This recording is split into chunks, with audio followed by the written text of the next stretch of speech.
Au sujet du discours du président chinois Xi Jinping lors de la cérémonie d'ouverture en fait de la conférence annuelle du forum BOAO pour l'Asie, je retiens d'abord l'adage chinois qu'il a cité au début et qui dit que les difficultés ne sauraient ébranler l'engagement et les épreuves ne sauraient affaiblir la résolution. Et je pense que c'est très important puisque c'est exactement l'état d'esprit dans lequel on doit se trouver aujourd'hui, parce que en effet, ce n'est pas les difficultés qui manquent.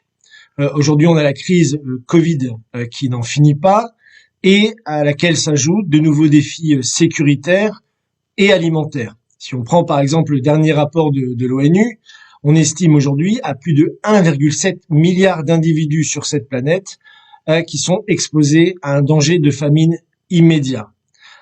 Pourquoi ? Car l'indice mondial des prix alimentaires a connu des sommets historiques, et si on prend rien que le prix du blé, il a augmenté de presque 20% au mois de mars. Donc la seule solution, et comme le rappelle d'ailleurs le président chinois, c'est le développement économique mutuel. C'est le dialogue des civilisations. C'est ça qui apporte la paix. Sinon, nous n'aurons que la guerre, la misère et la guerre de tous contre tous. Donc la paix, vous savez, elle ne tombe jamais du ciel. Et le vrai défi aujourd'hui, c'est de s'opposer à la mentalité de guerre froide, à l'unilatéralisme, en refusant une nouvelle politique des blocs qui s'inspire de ce qui avait été fait, par exemple, lors de la conférence de Bandung en 1955.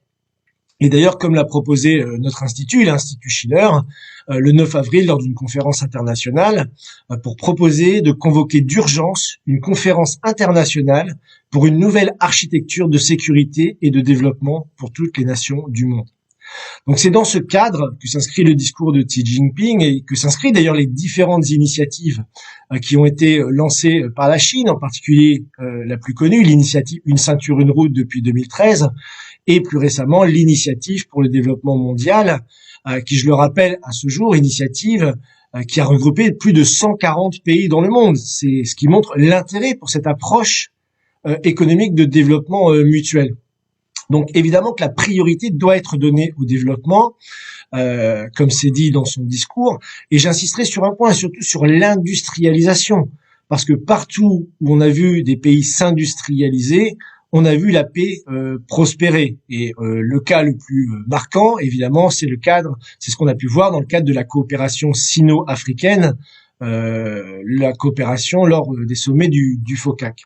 Donc voilà, répétons-le à nouveau, le nouveau nom de la paix, c'est le développement, et le discours de Xi Jinping lors de cette cérémonie nous y invite pour enfin que nous comprenions que nous vivons tous sous le même ciel, et que enfin la coopération au niveau international de toutes les nations doit remplacer la compétition.